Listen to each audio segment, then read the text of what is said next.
Hi hello good morning എല്ലാവർക്കും എൻ്റെ good morning. ഒരു ഗുഡ് മോർണിംഗോടെ തുടങ്ങുമ്പോൾ നല്ലത് മാത്രം ആശംസിച്ചു കൊണ്ടുള്ള ഒരു തുടക്കമാണ്. അപ്പോൾ എല്ലാവരും എൻ്റെ വീഡിയോ ഒന്ന് കണ്ട് സപ്പോർട്ട് ചെയ്യണം.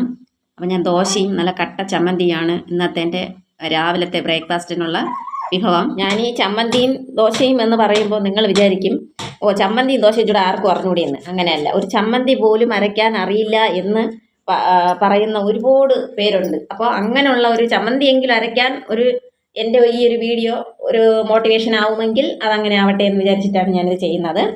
അപ്പോൾ ഞാൻ ചമ്മന്തിക്ക് നമുക്ക് വെള്ള ചമ്മന്തി ഉണ്ടാക്കാം, ചുവന്ന ചമ്മന്തി ഉണ്ടാക്കാം. അപ്പോൾ രണ്ടും മുളകിൻ്റെ ഇതാണ്. വെള്ള ചമ്മന്തിക്ക് പച്ചമുളകും, ചുവന്ന ചമ്മന്തിക്കാണെങ്കിൽ ചുവന്ന മുളകുമാണ്, വറ്റൽ മുളകുമാണ്. ഞാനിപ്പോൾ അരയ്ക്കാൻ പോകുന്നത് ചുവന്ന ചമ്മന്തിയാണ്. അപ്പോൾ പൊടി ചേർക്കാം. അപ്പം ചെറിയ ഉള്ളി ഒരു കഷ്ണം, ജീരകം, ലേശം ഉപ്പ് നമ്മൾ ആവശ്യത്തിന് എടുത്താൽ മതി.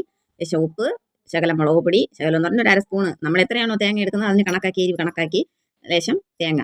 അപ്പോൾ ഇത്രയും കൂടി ഇട്ട് 2 കരിയേപ്പില കൂടി ഞാൻ ഇടയ്ക്കൊക്കെ അരയ്ക്കും, പക്ഷേ എൻ്റെ മോക്കത് ഇഷ്ടമില്ലാത്തതുകൊണ്ട് ഞാൻ ഇപ്പോൾ അരച്ചില്ല.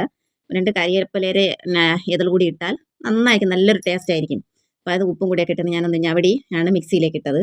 നല്ല വൃത്തിയായി ഒന്ന് അടിച്ചെടുക്കുമ്പോൾ നല്ല സൂപ്പറായിട്ടുള്ളൊരു ഒരു ഒരു ഒരു മയം കിട്ടാൻ വേണ്ടിയിട്ട് പൂര വെള്ളം, ഒരു ശക്കലം വെള്ളം കൂടെ അതിലേക്ക് ചേർക്കുക. അപ്പോഴും നല്ല പുറപുറായിരിക്കാതെ ആ ഒരു കുഴഞ്ഞ പരുവത്തിലിരിക്കും.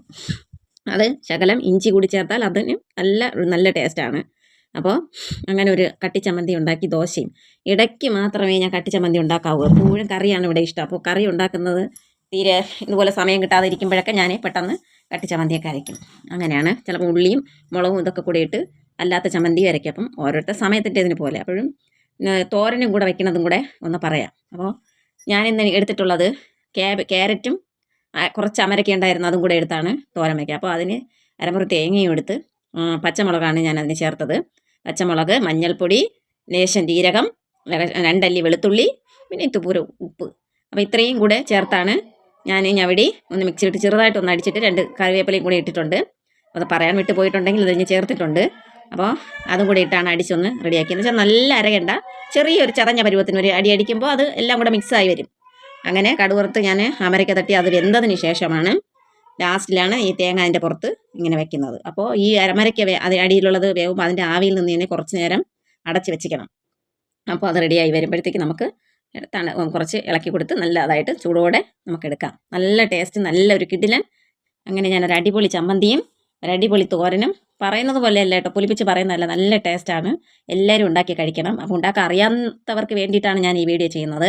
അപ്പോൾ വലുതായിട്ടൊന്നുമല്ല, കുറേ ലെങ്തിലിട്ടിട്ടൊന്നും കാര്യമില്ല, 3 മിനിറ്റിൽ എങ്ങനെയെങ്കിലും റെഡിയാക്കി എടുക്കണം. അപ്പോൾ എൻ്റെ വീഡിയോ സ്കിപ്പ് ചെയ്യാതെ കാണണം. എല്ലാവർക്കും ടാറ്റാ ബൈ ബൈ.